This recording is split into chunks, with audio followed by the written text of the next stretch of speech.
E aí, galera, aqui é o Arena Check-in, sou o Thiago Ramos. E aí, vamos soltar a 32ª rodada do Brasileirão. Vamos falar do bom e velho Violento Sport Bretão com essa camisa do Napoli, líder do grupo na Champions League e líder do italiano. Então, solta a vinheta. Thiago Ramos.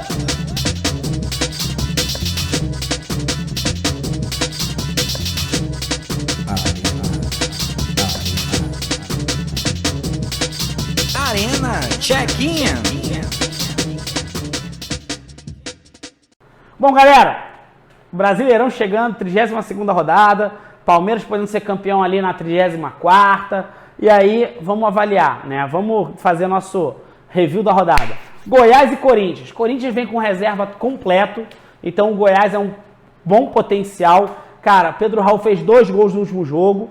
Cara, eu acho que uma boa aposta pro Goiás chama-se Marquinhos Gabriel. E é o Sávio que tá também é uma opção boa, lateral esquerdo Sávio. Então são 2 caras que você pode usar ali no cartola interessantes. América Mineiro e Fortaleza. Cara, é um joguinho que o América tá querendo chegar na Libertadores. Estão deixando ele sonhar. Porque se o Flamengo vence, quer dizer, porque já tem Flamengo, Corinthians e Atlético Paranaense na frente do América. Se ele conseguir uma campanha consistente nesses últimos 7 jogos, provavelmente ele vai ficar ali em 8º e vai conseguir uma vaga lá na Libertadores na pré. Então pode ser uma coisa interessante. Pode até beliscar o Botafogo, pode beliscar também. Então são coisas assim que podem acabar acontecendo. 7º e 8º ali classificarem para pré-Libertadores. Porque assim, a chance é muito grande, tá? Porque se o Flamengo, por exemplo, ganhando a Libertadores, e como ele está em 4º, abriria vaga para o 7º, que é o Atlético Mineiro. E Corinthians, ganhando a Copa do Brasil, ou Flamengo, abriria vaga para o 8º. Então, América Mineiro, Atlético Mineiro e Botafogo estão brigando por uma vaga na Libertadores. Mas vale ressaltar que é um confronto direto, América e Fortaleza. Então, se o Fortaleza vence esse jogo fora de casa, ele chega a 44 pontos, fica a 1 ponto do América Mineiro e provavelmente vai brigar também por essa vaga na Libertadores. Então, assim, é um confronto de suma importância. E você tem jogadores interessantes. Everaldo pode ser uma aposta interessante. Até o Thiago Galhardo. Então são apostas interessantíssimas. Flamengo e Atlético Mineiro. Ou seja, desses 2 que a gente falou aí, estão torcendo pro Flamengo. Só que o Flamengo vai com reserva. Então, e o Atlético precisa vencer. Porque se o Atlético vence e o Fluminense não vence, ou o Atlético Paranaense não vence, ele já fica ali na briga, numa briga já por uma potencial até vaga direta na Libertadores, porque se o Flamengo for o 4º, ele liberaria a vaga direta sendo campeão ou da Copa do Brasil ou da Libertadores. E grande chance do 5º já ir direto para a fase de grupos, porque Corinthians e Flamengo são o 3º e 4º. Então tem todo esse mise-en-scène. Então, assim, eu acho que é um jogo que o Atlético vai querer jogar, vai botar Nath, vai botar Hulk, vai vir completo, porque precisa dessa vitória.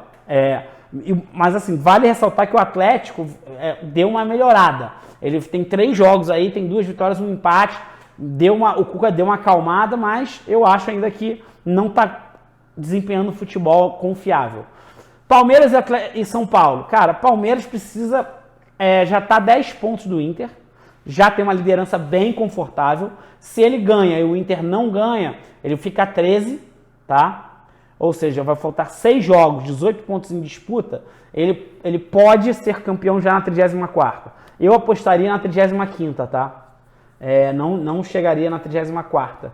Eu acho que ele vai acabar sendo campeão na 35ª, porque ele vai ter... Eu não sei se ele abre 12 pontos em 3 jogos agora. Mas eu acho que ele tem grande chance de ganhar do São Paulo. E isso pode deixar o São Paulo... o São Paulo agora com os últimos 5 jogos, deu uma estabilizada. Conseguiu 3 vitórias consecutivas, perdeu o último jogo, mas chegou aos 40 pontos, o que dá uma respirada, tira daquela zona da confusão, né? Então você hoje tem Coritiba e Ceará Cuiabá, Atlético Goianiense e Avaí ali naquele problema da zona da confusão, né? Então eu acho que, mas eu de qualquer jeito continuo achando que é Palmeiras. Ceará e Cuiabá. Cara, eu acho que o Ceará vai fazer a graça agora, pô, ele tem que fazer. O Lúcio Gonçalves foi contratado, ele não ganhou até agora, ele tem 2 empates, ele não consegue vitórias, né? Então eu acho que ele está numa situação bem complicada, foi contratado e não performou, então, mas eu acho que nesse jogo contra o Cuiabá vai dar Ceará, e aí aquele respiro, porque o Ceará vencendo vai para 36, Cuiabá fica com seus 30, já fica uma situação bem complicada, e eu acho que o Ceará vai precisar dessa vitória e vai entrar com muita atenção. E você tem jogadores de qualidade, como Lima, Vina, Stephen Mendonça, e até arriscar o jogo, hein? São interessantes. Botafogo e Inter. Botafogo fez um investimento para ficar na primeira divisão e está conseguindo muito mais que isso. Cara, eu acho que pode, dependendo do que acontecer aí, pode tirar um ponto do Inter. Lembrando que ele fez uma virada espetacular nos últimos minutos no Beira-Rio. Na época o time não estava nem tão bem. Hoje já é um time mais organizado. Por exemplo, nos últimos 5 jogos ele perdeu um só. Então, e eu acho que tem 4 vitórias. Em 5 jogos ele teve uma derrota e 4 vitórias. Então é uma consistência muito boa. Então, agora tem aqui é a porta dos desesperados. Juventude, que para mim já está rebaixado, contra o Atlético Goianiense. Cara, o Atlético Goianiense tem o Wellington Rato, Baralhas, que você pode arriscar, né? Porque o Wellington Rato é um cara que já está quase jogando de centroavante. Então arrisca o Atlético Goianiense, porque se o Juventude vence, Atlético também é outro que vai ficar em situação bem periclitante, porque vai se manter com 29. Se o Ceará vence o jogo, vai a 36. Então ele vai estar a 5 do Coritiba, que é o primeiro fora da zona. Então já vai ser bem complicado uma recuperação. Vai precisar de vitórias, vai ter que fazer quase uma média de 2 pontos e o seu adversário direto, que seria o Coritiba, uma média de 1. Ou seja, o Coritiba vai poder empatar todos os seus jogos, 6 últimos jogos, ou 2 vitórias em 6 jogos, que é super viável. E o Atlético Goianiense vai precisar de 4 vitórias. Ou seja, complicado, vai ser bem complicado. Porque um faria 11 e outro faria 12 pontos, né? Porque o Coritiba também tem 10 vitórias, tem 3 vitórias a mais também, tem esse outro ponto. Por causa da quantidade de empates é muito alta a quantidade de empates do Atlético Goianiense, né? Então é muito complicada a situação deles. Avaí e Fluminense, cara, o Bissoli, cara, ele já tá carimbando um bom contrato para ele na próxima temporada. Eu acho que o Fluminense vai ganhar, mas vale a pena arriscar ali o Cano, vale a pena arriscar o Bissoli, porque eu acho que o Fluminense precisa da vitória, vem de 3 derrotas, então é hora de recuperar o fôlego e virar e poder buscar a vaga direta na Libertadores.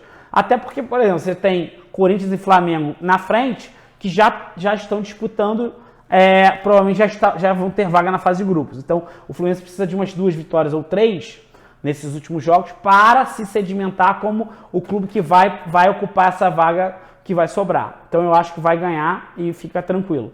Atlético Paranaense e Coritiba. Cara, o Atlético Paranaense é outro time que seria interessante para ele não tirar o pé no Brasileirão. Por quê?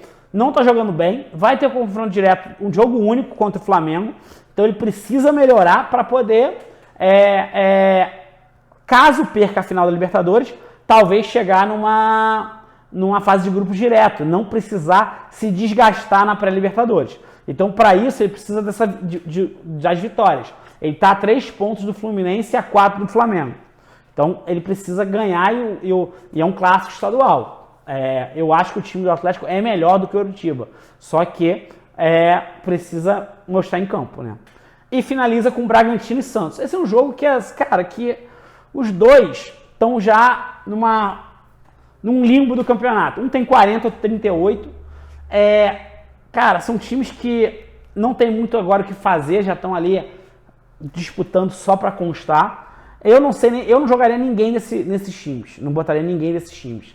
Então, assim, quem seriam minhas dicas? Cara, chance de não levar gol. Palmeiras, Ceará, Atlético Paranaense, seriam os 3. Goleiro, só usaria Bento e Weverton, só os 2. Lateral. Aí lateral poderia botar o Nino Paraíba, Abner, Piquerez, Marcos Rocha. Já vale esse risco. Zagueiro, Murilo, Gustavo Gomes, Messias, Pedro Henrique, Thiago Heleno. Tudo isso são opções interessantes. Mas, por exemplo, talvez seja válido um risco grande colocando, sei lá, os dois do Palmeiras e você não usa nem goleiro, nem lateral do Palmeiras. Por quê? Porque os dois zagueiros do Palmeiras são caras que estão na área o tempo todo, fazem gols e aí pode pontuar bem. Meia, Zé Rafael, Scarpa, Terantes, Wellington Rato, Marquinhos Gabriel, Juninho. São esses caras que eu acho que são interessantes, tá, para colocar. E o Eduardo do Botafogo. O Eduardo do Botafogo é um cara consistente, rouba muita bola, chuta gol e tá pisando na área, tá fazendo quase um box-to-box, tá? É um cara bem interessante. Ataque, Pedro Raul, que vai enfrentar o time reserva do Corinthians, então você tem o Pedro Raul, Mendonça, Cano, Bissoli, Tiquinho, Dudu, Rony, então a opção tem bastante. Então acho que é escolher, montar teu time e ser feliz. Técnico, Abel Ferreira ou Filipão. Só os dois e segue o baile. Então, galera, se você gostou, deixa seu like, joga sua bola de vez no sininho. A gente talvez fale aí das Champions aí semana que vem para poder ver os confrontos. E se tem arena, tem esporte lá dentro, a gente tá lá.